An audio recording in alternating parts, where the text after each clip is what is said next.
Salut, j'espère que vous allez bien. Je suis trop contente de vous retrouver pour cette vidéo parce que qu'est-ce qu'on va faire aujourd'hui? En fait, je vous explique, j'avais envie de filmer une vidéo, mais en même temps j'avais pas envie de filmer un long truc, j'avais pas envie de filmer un truc contraignant, j'avais pas envie de faire un truc trop deep, etc. Du coup je me suis dit, on va ouvrir la petite liste de toutes mes idées de vidéos rapides et légères. Et je suis tombée sur une des idées où je me suis dit, ça peut être sympa. Quelle est cette idée? Vous l'avez vu dans le titre, c'est que je vais voir ce que ChatGPT, donc l'intelligence artificielle, me propose pour écrire le deuxième tome de ma saga Young Adult. Du coup, petit disclaimer, j'ai déjà écrit ce tome en entier, donc je vais pas être influencée ou quoi que ce soit. C'est déjà écrit, c'est déjà beaucoup de travail que j'ai fait exclusivement grâce à mes neurones et mon petit cœur. Donc voilà, mais je m'étais dit ça peut être sympa quand même de regarder un peu ce que l'intelligence artificielle peut proposer. C'est juste pour le fun, c'est juste par curiosité, je n'en ferai rien. En plus j'aime beaucoup ce tome, c'est celui certainement que je préfère de tout ce que j'ai pu écrire récemment. Donc voilà, c'est juste vraiment par curiosité et voir un peu ce que ça peut produire. Alors j'ai sorti mon ordinateur, je vais vous partager l'écran. Alors c'est parti, donc j'ai déjà rempli le prompt, donc je vais vous lire un peu ce que j'ai mis. En soi en fait vu que j'avais déjà écrit un synopsis détaillé de mon tome 1 par rapport à mes envois en maison d'édition, j'avais déjà tout ça sous le coude, donc c'est ce que j'ai exploité aujourd'hui pour faire cette petite vidéo. Ce que j'ai noté c'est voici ci-dessous le synopsis de mon livre 31 soirs d'été. Donc j'explique, c'est un contemporain young adulte avec de la romance, il se passe sur 31 chapitres durant le mois d'août. Je veux écrire un deuxième tome, 31 nuits d'hiver, qui se déroule sur 31 chapitres durant le mois de décembre, soit plusieurs mois après les événements de ce tome. Imagine-moi le plan de ce deuxième tome. Pour chaque chapitre, donne-moi un petit paragraphe qui résume les événements qui s'y déroulent. Et donc là, copier-coller de mon synopsis comme je vous ai dit. Et c'est le moment d'appuyer sur envoyer. Et j'espère qu'il n'y a pas une erreur parce que sinon ça me gâche tout. C'est parti. Il y a même des petits titres. Il y a des petits titres à chaque chapitre. Là c'est vraiment court. Hein. J'ai trop hâte de découvrir. Je vais vous dire comme ça, je vous commente un petit peu en même temps ce que moi j'ai mis. Ok, ça a l'air très terre à terre. Un truc que j'ai jamais compris aussi avec l'intelligence artificielle, c'est que à chaque fois ils mettent des majuscules un peu partout. Je comprends pas, genre... Voilà. Ok, j'ai un peu vu brièvement, mais du coup c'est le moment d'explorer tout ça ensemble. Alors, plan pour 31 nuits d'hiver. Chapitre 1, le retour. Ok. Aimée revient en ville pour les vacances de décembre avec la peur de croiser Dominique. Après leur séparation cet été, elle se demande s'ils peuvent retrouver une relation amicale ou s'ils sont définitivement éloignés. Ok, donc du coup là le parti pris est que on a totalement skip tout ce qui a pu se passer manifestement ces quelques mois entre le premier tome et le deuxième tome, et ça se repasse à nouveau à l'hôtel Carlson, donc là où tout se passe dans mon premier tome. C'est vrai que moi du coup c'est pas du tout le parti pris que j'ai fait puisque j'ai décidé que le deuxième tome se passerait en Angleterre, là où Aimée vit, donc Aimée mon héroïne, pour justement pouvoir casser ce qu'on montre et ce que j'ai présenté dans le tome 1 et pouvoir avoir justement la vie au lycée et toute cette autre part d'elle justement qu'on connaissait mais qu'on ne voyait pas vraiment dans le tome 1, donc je trouvais ça quand même plus intéressant de pouvoir avoir plus de texture et pouvoir justement ajouter plusieurs couches. Et donc là on serait à nouveau sur un retour à l'hôtel Carlson quelques mois après où il y a toujours les derniers événements du tome 1 en tête. Donc qu'est-ce qu'on nous dit ensuite? Chapitre 2, les retrouvailles avec Debbie. Debbie organise une soirée pour célébrer le retour d'Aimée. Ok, bon ça c'est parce que mon synopsis a pas dû être assez détaillé, mais c'est pas forcément quelque chose de possible parce que Debbie du coup c'est une copine d'Aimée qui vit en Angleterre et qui l'avait rejointe le temps de quelques chapitres dans le tome 1 pour semer le chaos. Mais c'est vrai que là c'est pas quelque chose qui serait possible, surtout que Debbie n'inviterait jamais Dominique à n'importe quel événement étant donné ce qui s'est passé dans mon tome 1. Enfin, je vous dis ça comme si vous l'aviez lu, mais c'est pas grave, en tout cas je vous le dis. Et donc le chapitre 3, un hiver différent, ok, énigmatique. Aimée remarque les changements depuis l'été, tant dans sa famille recomposée que dans sa relation avec Matteo, qui semble plus proche d'elle mais avec des intentions ambiguës. Alors ça pareil, ça doit être parce que du coup forcément les synopsis, je suis pas rentrée dans un détail excessif, mais sûr qu'il y aura rien d'ambigu avec Matteo. Donc Matteo c'était le garçon sur lequel elle avait un gros crush au début, mais finalement elle réalise que c'est pas possible, c'est juste impossible entre eux et c'est pas du tout ce genre de relation que j'ai décidé d'exploiter dans le tome 2. Au contraire, c'est une relation qui est beaucoup plus fraternelle et beaucoup mieux justement. Mais donc passons, chapitre 4, rencontre inattendue. Lors d'une sortie en ville, Aimée croise Dominique par hasard. L'échange est tendu mais bref. Ok, je crois que c'était bref qu'il fallait noter, mais soit. Et elle ressent une douleur persistante. Ça aussi, hein, les intelligences artificielles, ils aiment trop faire des trucs un peu mélodramatiques dans les formulations, je trouve. Bon, ok, pourquoi pas, donc des retrouvailles. Je suis aussi dans mon tome 2 avec pas mal de moments de retrouvailles, etc. mais où tout est tendu parce qu'il se passe trop de choses.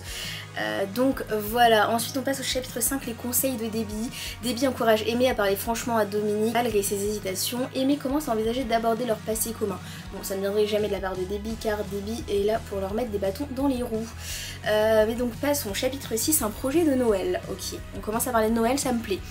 Aimée apprend que Dominique et Mathéo préparent un concert pour le réveillon de Noël. Ok, ça c'est pas mal parce que j'ai aussi un concert pour le réveillon de Noël de Mathéo et Dominique. Donc comme quoi, finalement, les idées se rejoignent. Elle s'interroge sur comment elle pourrait y assister sans que cela ne soit étrange. Ok, franchement ça me plaît. C'est le premier chapitre que je trouve bien depuis le début de ce prompt. Chapitre 7, les vieilles habitudes. Ok, ça me plaît aussi ce titre. Aimée retombe dans ses anciennes routines du lycée, mais la dynamique est tendue. Elle se rend compte qu'elle est nostalgique de l'été et de sa relation avec Dominique. Ok, bon en soi il y a une certaine cohérence, mais je trouve que c'est assez redondant du coup pour l'instant sur seulement 7 chapitres, mais pourquoi pas. Et donc on en vient chapitre 8, une confession à demi-mot. Mathéo confie à Aimée qu'il n'a jamais vraiment compris pourquoi elle et Dominique se sont séparés. Cela la pousse à réfléchir à ses propres sentiments. Ok, c'est vrai que dans le tome 2 j'ai aussi un petit peu Mathéo qui essaye de briser les abcès etc et d'essayer un petit peu de les rabibocher, mais c'est vrai que ça fait un petit peu... il jette un peu un pavé dans la mare à chaque fois parce que Aimée est très têtue, donc voilà. Ce qui nous amène au chapitre 9, un rendez-vous inattendu. Ok, Mathéo propose un rendez-vous à Aimée, ils partagent des moments agréables mais Aimée se rend compte qu'elle pense toujours à Dominique.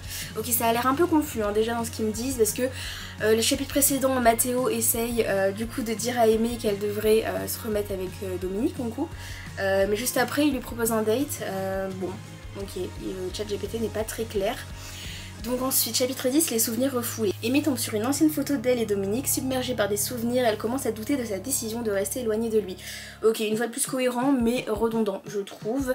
Ce qui nous vient, chapitre 11, le concert de Mathéo. Ok, lors du concert de Mathéo, Aimée sent Dominique la regarder à distance. Cette tension entre eux crée une atmosphère lourde. Ok, donc on est au chapitre 11 et il n'y a quasiment pas eu de discussion avec Dominique, c'est très long. Et donc du coup on nous parlait du concert de Noël, du réveillon de Noël finalement qui arrive au chapitre 11 et du coup on n'a pas trop suivi de trucs de préparation sur ce concert ou quoi, genre juste il arrive comme une fleur donc c'est un petit peu curieux. Bon, continuons, chapitre 12, une rencontre impromptue. Aimée et Dominique se retrouvent seuls dans un café, ok, donc ils décident enfin de discuter, soudainement ça arrive mais on passe d'un point A à un point B sans trop voir la transition, mais ok. Ils tentent de discuter mais la douleur de leurs différends les empêche d'avancer, ok. Ah, chapitre 13, en conflit avec elle-même, encore avec des majuscules partout, vraiment ça me dépasse.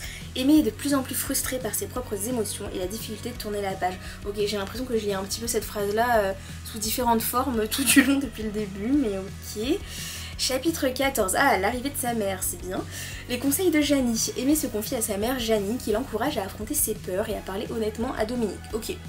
Du coup dommage que une première arrivée d'un membre de sa famille ne se fasse qu'au chapitre 14, mais pourquoi pas.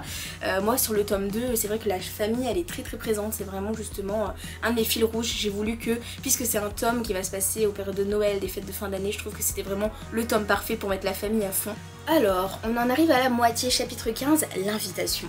Dominique invite Aimée à une fête, expliquant qu'il veut clarifier leur relation, ok. Donc juste... ils se retrouvent dans des lieux différents pour clarifier les choses, mais rien n'est jamais clarifié. Aimée accepte bien qu'angoissée par cette discussion. Et chapitre 16, la fête de réconciliation. Un événement original. La soirée se passe bien jusqu'à ce qu'Aimée et Dominique se retrouvent seuls. Ok, mais est-ce que du coup ça c'est... c'est ça par rapport à l'invitation? Est-ce que c'est là où il l'a invité la veille? Et c'est pas clair du tout, mais ok. Donc ils se retrouvent seuls, une dispute éclate, révélant leurs sentiments cachés et leurs blessures. Ok, pourquoi pas, mais c'est très brouillon hein, quand même. Et chapitre 17, les excuses. Ok. Après la fête. Après la fête, Aimée réalise qu'elle doit vraiment se faire pardonner. Elle prépare une lettre pour Dominique. Ok, pourquoi pas. C'est vrai que moi j'ai pas envisagé le truc de la lettre, mais ouais c'est un moyen, mais bon je trouve que c'est un peu flou. On comprend pas vraiment ce qui se passe concrètement. Bon, pourquoi pas. Un pas vers la réconciliation pour le chapitre 18. Dominique répond à la lettre d'Aimée, ça va vite, hein. Il se passe rien, c'est toujours très long, mais ça va vite. Il répond à la lettre d'Aimée et lui propose un café pour discuter des choses sérieusement. Il faut arrêter que ces cafés au bout d'un moment ils servent à rien manifestement. Les confidences d'hiver, alors ça on dirait le titre d'un roman harlequin. Ils passent l'après-midi ensemble et pour la première fois ils se confient sincèrement sans peur de jugement. Il serait temps, mais j'avais l'impression qu'ils avaient déjà fait ça pendant leurs 15 dates au café, mais bon, peut-être pas du coup. Oh mon dieu, l'intensité de l'hiver, là on est vraiment sur un roman harlequin. Leur relation reprend, mais sous une nouvelle forme, plus douce et intense. Ok, ça j'aime bien la direction, mais ok. Aimé est troublé par la profondeur de leurs sentiments. Ouais, je suis un peu troublée par cette direction artistique. Ouh là là, attention, là ça m'intéresse. Chapitre 21, les secrets de Dominique. Ok, qu'est-ce qu'il nous cache le petit? Aimé découvre que Dominique cache une passion secrète pour l'écriture de chansons. Elle l'encourage à partager son talent. Bon, c'était pas vraiment secret du coup parce qu'on le sait depuis le début. Et ça pour la défense des intelligences artificielles, c'est peut-être juste que dans le synopsis c'était pas détaillé assez clairement. Mais c'est vrai que dans le livre, dans le tome 1, c'est quelque chose qui paraît assez vite. Donc ok, pourquoi pas. Mais en tout cas, j'aime bien le fait de elle l'encourage à partager son talent parce que c'est vrai que c'est quelque chose qui est assez présent. Donc jusque là, il y a une certaine cohérence quand même. Chapitre 22, la nuit blanche. Aimé et Dominique passent une nuit entière à discuter et à écrire ensemble. Cette intimité renforce leur lien. En vrai, c'est pas quelque chose que moi j'ai fait, mais je trouve que c'est le genre de scène assez mignonne que je trouve que ça passe bien. J'ai essayé justement moi aussi d'avoir pas mal de scènes qui étaient très cute, qui étaient très douces entre les deux. C'est vrai que ça aurait pu être une d'entre elles, donc pourquoi pas, en vrai ça me plaît.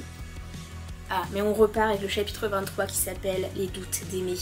Aimé craint que leur relation se termine à nouveau quand elle repartira et cela la pousse à prendre ses distances pour se protéger. Ok, ça me paraît cohérent avec sa manière d'être, mais c'est vrai que ce serait un petit peu redondant avec le tome 1, donc bon. Et on en vient au chapitre 24, l'ultimatum. Ok, Dominique confronte Aimé et lui demande de faire un choix, soit elle s'engage, soit ils restent amis. Ok, un peu redondant avec le tome 1 aussi, mais pourquoi pas. Chapitre 25, une réalisation douleur. Une réalisation douleur. Je suis pas sûre de cette syntaxe, mais bon, d'accord. Aimé prend conscience de ses propres sentiments profonds pour Dominique et réalise qu'elle ne veut pas le perdre. Oui, bon, ok. Je trouve que ça traîne en longueur. Hein. Et donc on en vient au chapitre 26, les paroles non dites. Bah dis donc, il y en a encore beaucoup des paroles non dites à ce stade de l'aventure et pourtant ils ont pris 15 cafés ensemble, donc je comprends pas, mais ok. Elle prépare une déclaration pour Dominique qu'elle veut lui dire lors de leur prochain rendez-vous, autour d'un café je suppose. La déclaration d'hiver, ça faisait longtemps qu'on n'avait pas hiver dans un titre, ok. Donc chapitre 27, Aimé confesse finalement ses sentiments à Dominique, il se rapproche et accepte de donner une chance à leur relation, ok, il était temps. Chapitre 28, un Noël ensemble. Aimé passe la veille de Noël avec Dominique et sa famille, ressentant pour la première fois un vrai sentiment d'appartenance. Ok, ça j'aime bien, parce que pareil, mettre la famille de Dominique au premier plan, c'est quelque chose que j'ai aussi amené dans ce tome 2, puisque je vous ai dit, la famille, je l'ai mise vraiment partout, que ce soit celle d'Aimé ou que ce soit les autres familles autour. Enfin, les autres familles autour, il n'y en a pas 1000 non plus, mais du coup la famille de Dominique. Et par contre, je comprends pas du tout, parce qu'on nous parle avant du concert du réveillon de Noël. Il est où? Du coup... je comprends pas où il est passé. Genre au final ils ont décidé de mettre au 11 décembre le concert de Noël et après on n'en reparle plus. C'est un petit peu curieux de mettre déjà autant d'incohérences sur juste un plan. Comme quoi encore un signe qu'il faut pas faire confiance à l'intelligence artificielle parce que c'est n'importe quoi. Bon. Ok, où est-ce qu'on est du coup? Chapitre 29, l'adieu à Matteo. Bah mon petit Matteo, qu'est-ce qui se passe? Qu'est-ce qui lui arrive? Matteo, observant la nouvelle relation entre Aimé et Dominique, lui avoue qu'il est heureux pour eux. Ils se disent adieu avec un respect renouvelé. Ok, c'est très formel, c'est très solennel. Bon, une fois de plus, comme je vous disais, c'est peut-être que j'ai mal mis dans le synopsis de base. C'est vrai que Matteo, il prend un peu le rôle de grand frère durant tout ce tome 2. Donc c'est vrai que c'est clairement le genre de choses qui pourrait clairement pas se produire. Mais oui, la partie de il lui avoue qu'il est heureux pour elle, enfin pour eux. Oui, ça, il n'y a pas de doute. C'est clair que c'est le cas, mais ok. Ah, attention, on nous remet un bouleversement à l'avant-dernier chapitre, l'inquiétude du nouvel an. Là, on dirait un épisode de Martin Mystère, mais ok. La fin des vacances approche et Aimé est anxieuse pour la suite, mais Dominique la rassure. Ok, ils ont un peu changé les rôles, pourquoi pas. Et donc, on en vient à l'ultime chapitre de cette histoire, qui me donne pas très envie de lire, honnêtement. Chapitre 31, une promesse d'hiver. Voilà, ça faisait longtemps, le téléfilm de Noël. Avant le nouvel an, Aimé et Dominique se font la promesse de rester ensemble, malgré les défis de l'année scolaire à venir. Ok, bah franchement, je vais pas vous mentir, je m'attendais à mieux. Je m'attendais avec mon prompt etc à trouver quelque chose qui soit quand même un peu plus intéressant. Je m'attendais à ce que tout ne soit pas vraiment intéressant, mais je m'étais dit quand même que j'allais trouver peut-être des trucs en me disant ah merde, j'aurais trop aimé avoir cette idée. Là je peux vous dire après avoir lu tout ça que c'est clairement pas le cas. Je ne regrette pas la manière dont j'ai écrit mon tome 2. Bon comme quoi vraiment comme j'ai pu vous dire avec les petites incohérences et tout qu'on voit, bah ça prouve que c'est pas vraiment fiable l'intelligence artificielle. Je pense que ça peut être un allié sur des micro-tâches, des petites choses, mais c'est vrai que là, bon, en tout cas c'était une expérience, j'étais contente, franchement je trouvais ça trop marrant de découvrir ça un peu, de découvrir un peu comment l'histoire serait écrite d'un autre point de vue. Je sais pas si ça vous a donné envie de lire ce tome 2 écrit par les robots, mais je vous garantis en tout cas que ce n'est clairement pas ce que vous allez retrouver dans mon tome 2 à moi, et que je préfère ma version. Mais bon, après tout n'est pas acheté, hein, ça peut toujours servir pour, je sais pas, pour des idées ou quoi que ce soit, mais c'est vrai que dans mon cas, je vais rien conserver de tout ça, mais c'était une expérience cool, c'était une vidéo fun. J'espère que ça vous a plu autant que ça m'a plu à la tournée, et je vous dis à bientôt pour une nouvelle vidéo sur l'écriture. Salut!